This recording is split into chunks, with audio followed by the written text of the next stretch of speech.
This unconscious bias is far more prevalent than conscious discrimination. Nothing will change unless we start to speak up. So here are the 3 ways that we can speak up so our silence doesn't sound like acceptance. The first thing we can do is we can facilitate reflection. And so a great opening question to say to people is, why do you say that? Or why do you think that? And it's not said in any kind of confrontational way, just in a kind of inquisitive, light-hearted way. And what that allows, that open-ended question, is for them to facilitate reflection. You see, because these unconscious biases are so ingrained from childhood, from what we experience in our families, our schools, our places of work, the media, actually sometimes some people have never even stopped and thought, has that been my experience of those particular type of people? Or is that just what my unconscious bias is telling me because that's what I grew up with? And so when we ask, why do you think that? Or why do you say that? Firstly, it does this really important thing, which I love. Dr. Stephen Covey in 7 Habits of Highly Effective People says, seek first to understand, so then you can be understood.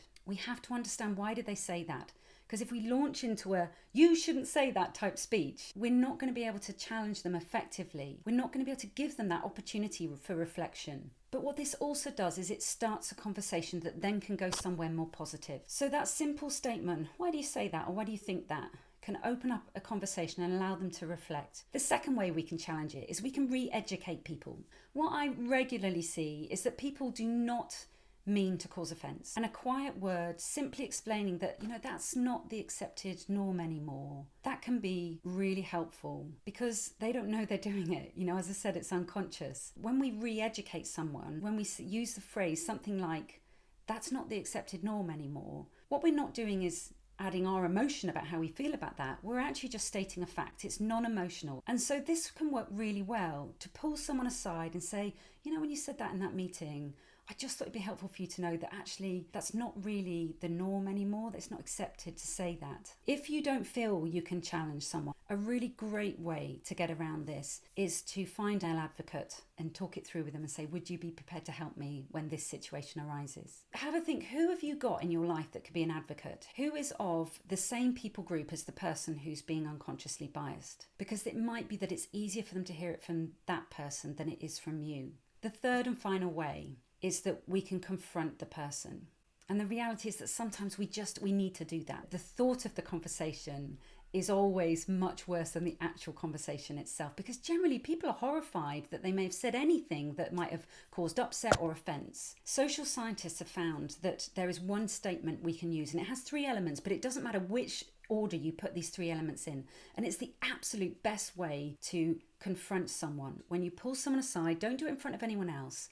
The first thing is you need to explain the action. What is it specifically that they've done that has made you feel uncomfortable? Try not to generalize, oh, you always do that in meetings, because it's got to be specific. So explain the action. The second thing is explain how it made you feel, because you can't really argue with someone's feelings. That's their reality. And the third thing is you have to explain the potential impact their action may be causing. So let me give you a really common example that we see quite often in the corporate world. If you're in a meeting and you find that there's a person who's regularly speaking over the top of you, pull them aside and just say to them, I really hope you don't mind me mentioning this, but during that meeting you talked over the top of me on 3 occasions and it really made me feel like you don't really value my opinion. And I'm concerned that the impact of that is that I won't speak up in future meetings. And that concerns me because I don't want the business to miss out on something that might be really useful information.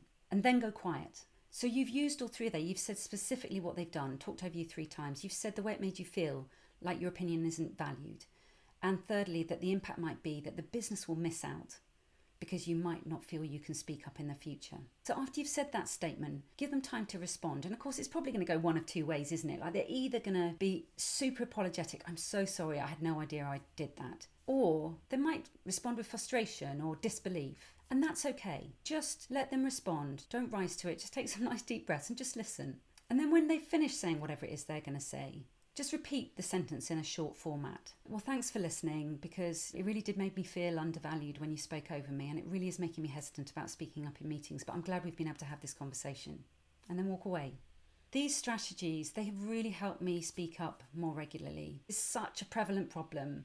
So many people suffer in silence with this, and they need more support. They need to know how. We need to know, what do we do? It's not a big enough problem to go to HR and report someone, but we know that we can't just stand by and let it happen over and over again. Use these 3 techniques: facilitate, reflection, re-educate, and confront if necessary.